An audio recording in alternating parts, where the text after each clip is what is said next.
Hello friends, welcome to DK films. Myself DK Singh. और आज की वीडियो में क्या है, चलिए देखते हैं।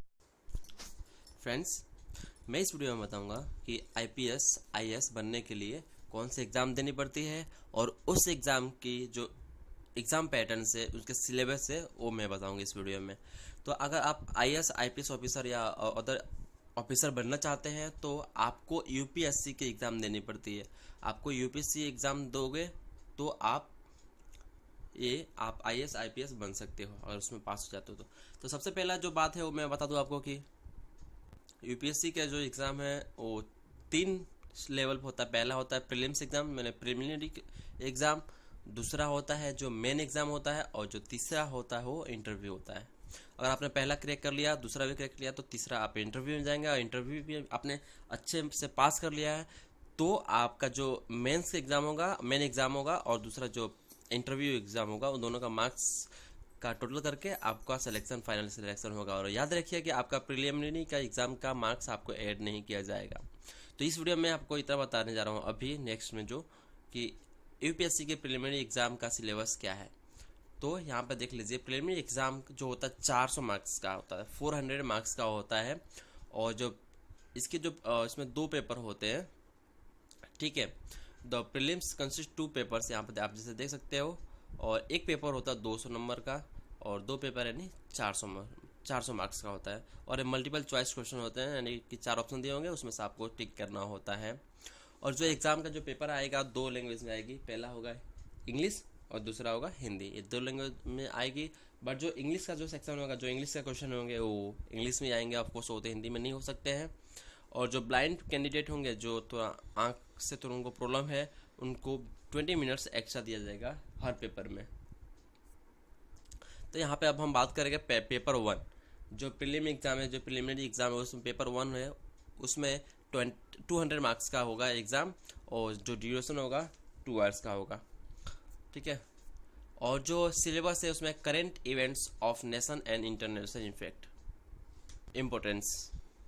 अभी जो देश विदेश में जो करेंटली जो घटनाएं हो रही है उसके बारे में मतलब बोल सकते करेंट अफेयर्स जैसा क्वेश्चंस आएंगे। अभी जो नेक्स्ट आता है वो है history of India and Indian national movements, मतलब भारत और भारतीय राष्ट्रीय आंदोलन का इतिहास, यानी कि जो भी इंडिया में आंदोलन हुए उसके इतिहास को, जो हम 8वीं 9वीं 10वीं में पढ़े थे, उसमें इतिहास में वो क्वेश्चंस, उस टाइप के क्वेश्चंस आएंगे। उसके बाद आता है Indian and world geography, physical, social, economical geography of India and the world.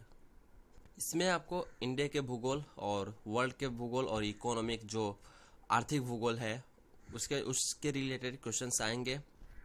उसके बाद आता है Indian polity and governance, constitutions, political system, Panchayati Raj, public policy, rights issues etcetera. इसमें क्या होगा, इंडियन जो भारतीय राजनीति और शासन है, जो भारतीय संविधान है, और जो राजनीति है, पंचायत है, और सार्वजनिक अधिकार है, जो नीति है, और जो हमारे जो राइट्स है, हमारे जो क्या बोलते हैं, हमारे जो अधिकार है, उसके रिलेटेड एक क्वेश्चन आएगा इस पार्ट में, उसका आंसर देना होगा हमें। अभी जो नेक्स्ट है इस पार्ट में हमारा जो जिसके रिलेटेड जो क्वेश्चन आएगा वो होगा आर्थिक और सामाजिक विकास के सतत विकास, और जो गरीबी इंडिया में है, जो स्टेट वाइज अच्छा इंडिया में, टोटल इंडिया में जो गरीबी है उसके रिलेटेड क्वेश्चंस आएंगे, जनसंख्या के रिलेटेड क्वेश्चन आएंगे, और सामाजिक सुधार या सामाजिक क्षेत्र में इसके रिलेटेड क्वेश्चंस आएंगे, ठीक है। उसके बाद जो नेक्स्ट जो आता है वो है general issues on environmental ecology. इसमें आएगा कि जो हमारा वातावरण है, जो हमारे एनवायरनमेंट है, उसकी परिस्थिति या उसके मतलब कितने मतलब पोल्यूशन बढ़ रहे हैं, कितना मतलब अभी पोल्यूशन की स्थिति क्या है, क्या करना चाहिए जिससे हमें मतलब कि हमारे जो पोल्यूशन बढ़ रहा है उससे हम उस पर कंट्रोल कर सकें, और जलवायु में परिवर्तन कैसे होता है, क्या उसके रिलेटेड ये सब क्वेश्चन आएगा। उसके बाद एक और आएगा जनरल साइंस। जनरल साइंस के रिलेटेड क्वेश्चन आएंगे, उसका आंसर देना होगा। फिर अभी हम नेक्स्ट आ जाते हैं, जो एक पेपर तो पूरा हो गया, जो दूसरा पेपर है पेपर 2, वो भी 200 मार्क्स का होगा, उसका भी ड्यूरेशन 2 आवर्स का होगा, ठीक है। पहला आ जाता है कॉम्प्रिहेंशन। इसमें इंग्लिश टाइप का जैसे क्वेश्चन होता है, इसमें पैराग्राफ दिए होते हैं और पैराग्राफ से एक क्वेश्चन दिया होगा, उसमें ऑप्शन दिए होगा, उसके ऊपर से हमें आंसर लिखना होता है। उसके बाद जो नेक्स्ट आता है interpretation skills including communication skills. Communication skill के ऊपर ये क्वेश्चंस होंगे इसमें। उसके बाद आ जाता है logical reasoning and analytical ability, मतलब लॉजिकल जो तार्किक तर्क होता है उसका मतलब यूज़ करके इस टाइप के क्वेश्चंस आएंगे और उसका आंसर देना होगा। मैं एक वीडियो क्लास में मैंने क्वेश्चंस लिए हुए हैं, उसमें बताऊंगा कि किस तरह के क्वेश्चन आएंगे लॉजिकल में, ठीक है। उसके बाद जो नेक्स्ट आता है वो decision making and problem solving, यानी कि कुछ सिचुएशन दिया होगा आपको, उसमें आपको बताया आपको डिसीजन लेना होगा कौन सा बेस्ट है, ठीक है। कोई प्रॉब्लम है उसका डिसीजन लेना होगा, क्या कैसे करें कि सही हो। अभी जो नेक्स्ट है इसमें जनरल मेंटल एबिलिटी, मतलब कि सिंपल जनरल माइंड के मतलब माइंड गेम होगा, उस टाइप से क्वेश्चन करेंगे जिससे आपको यूज करके अब थोड़ा सा घुमा का क्वेश्चन होगा, सिंपल होगा बट घुमा का क्वेश्चन होगा, उसका आंसर आपको देना होगा। अभी जो नेक्स्ट आता है पेपर 1, ये तो हमने देख लिया था, ये गलती से आ गया, सॉरी।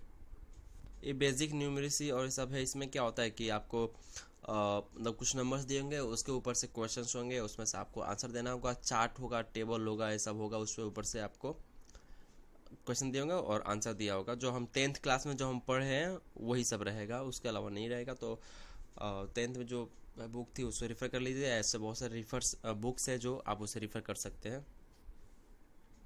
फिर इंग्लिश लैंग्वेज कंप्रिहेंशन स्किल है, ये भी जो 10th लेवल पे ही होगा, इंग्लिश होगा, इंग्लिश के कुछ वोकैबुलरीज होंगे और जैसे सिंपल क्वेश्चंस होते हैं जो 10th क्लास में हमने जो पढ़ा है वही सब होगा।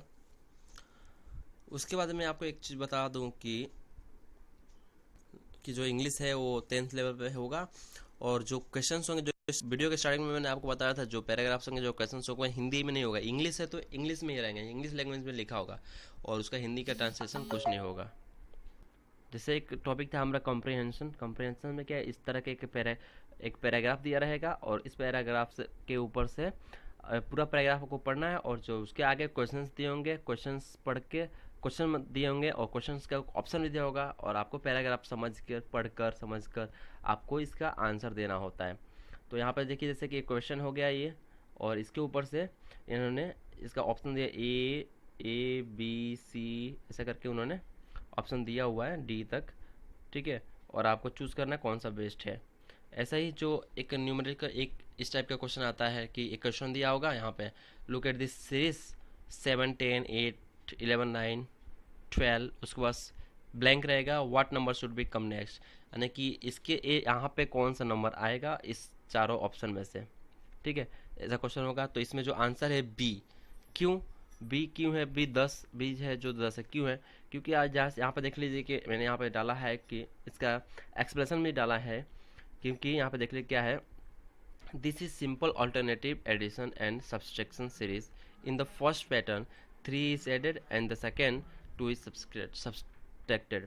मतलब देखिए यहाँ पे 7 है, 7 प्लस 3 10 और 10 में से फिर 2 माइनस किया गया है 8 और फिर 8 में 3 ऐड करेंगे 11, 11 में से 2 माइनस करेंगे 9 और 9 में 3 प्लस करेंगे तो आएगा 12। और जैसे हमको सब पता है कि हर नंबर में से यहाँ पे जो 11 में से 9 माइनस करे, ऐसे माइनस करना होगा हमको, 2 माइनस करना है, 3 प्लस करना है, 2 माइनस करना है। 11 में से माइनस है 9, सो 2 आएगा, यहाँ पे भी 2 आ रहा है और यहाँ पे भी हमको 2 माइनस करना है, 12 में से माइनस करेंगे 2, तो यहाँ पे जो ब्लैंक है वो 10 आएगा, 12 माइनस 2 10 आंसर आएगा, ठीक है।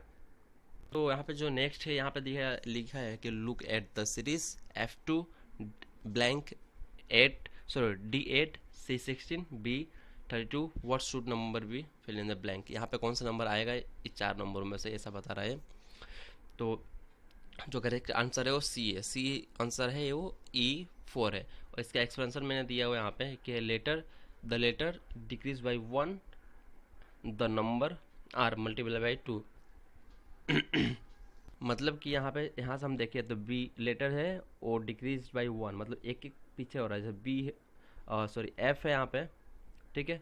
एफ के बाद पहले मतलब आएगा ई आएगा, फिर डी, ई के पहले डी आएगा, डी के पहले सी आएगा, सी के पहले बी आएगा। जैसे यहाँ पे हम देख रहे हैं कि कम होता जा रहा है, डिक्रीज होता जा रहा है, और जो नंबर से वो मल्टीप्लाई हो रहा है, मतलब यहाँ पे हम इसको नहीं देखते हैं। अगर हम यहाँ पे देखते हैं 8 इंटू 2 16 और 16 इंटू 2 32, ऐसे मल्टीप्लाई होता जा रहा है। तो ऐसे हमको मतलब पूरा सीरीज को देखना है, लॉजिक लगाना है और कैसे आंसर के लाना है। तो ऐसे ही हम यहाँ पे ला सकते हैं, जैसे कि पहले लेटर जो है वो डिक्रीज हो रहा है 1 और नंबर्स मल्टीप्लाई 2 हो रहे हैं। तो डिक्रीज मतलब यहाँ पे एफ है, एफ के पहले आएगा ई, तो हम यहाँ पे लिखेंगे ई, और यहाँ पे 2 है, 2 इंटू 2 यहाँ पे 4, तो यहाँ पे 4 दिया हुआ है। तो इस टाइप के क्वेश्चन सिंपल आएंगे लॉजिकल में। एक हिंदी में हम क्वेश्चन ले लेते हैं। यहाँ पे लिखा है सॉरी, अमन नमन से तेज दौड़ता है। जो अमन है वो नमन से तेज दौड़ता है, किंतु दीवान मोनू से तेज दौड़ता है, ठीक है। और किंतु विजय जितना तेज नहीं सबसे तेज कौन दौड़ता है। मीन्स कि यहाँ पे पहला जो सेंटेंस इसमें है लाइन, ये जो पहला जो सेंटेंस उसमें लिखा अमन नमन से तेज दौड़ता है। बाकी के जो 2 सेंटेंस है उसमें तो ऐसा मतलब इनका लिया ही नहीं गया है अमन नमन का कि कौन तेज दौड़ता है। तो यहाँ से ऑप्शन दिया हुआ ना 4 अमन, पहला जो है अमन दौड़ता है, दूसरा नमन दौड़ता है और तीसरा दीवान, चौथा जो आंसर है हमारा डेटा पर्याप्त नहीं है, मतलब कि ऑप्शन इसमें नहीं दिया है। तो सिंपल ही है कि हम इसमें कंपेयर करें तो अमन नमन से तेज दौड़ता है, बाकी इसमें नमन अमन कोई है नहीं, तो यहाँ से नहीं आएगा डेटा, इसमें आंसर नहीं दिया गया है, ठीक है। अगर आपको क्वेश्चन ऐसे में बाद में मेरी वेबसाइट है उसमें मैं सभी क्वेश्चन इस टाइप डाल दूंगा, कुछ सिलेबस भी डाल दूंगा, मटेरियल्स भी डाल दूंगा, आप वहाँ से पढ़ सकते हो। उसके बाद जो नेक्स्ट आता है यहाँ पे जो क्वेश्चन दिया गया, 10 लड़कों की पंक्ति में राजेश बाईं ओर से 5वें स्थान पे है। लेफ्ट साइड से एक लाइन है उसमें 10 लड़के बैठे हैं और लेफ्ट साइड से जो है राजेश है वो 5वें स्थान पे, तो खिसकने से वो बाएं छोर से तीसरा स्थान हो जाता है। पंक्ति में दाईं ओर से प्रारंभिक स्थिति क्या होगी, एक क्वेश्चन है इसमें। तो इसका हम एक सबसे इजी तरीका ये है कि एक आप नोटबुक ले लें और एक पेन ले लें, उसमें आप 10 ऐसे नंबरिंग कर दें और उसको लेफ्ट राइट करके आप उसका आंसर ला सकते हो।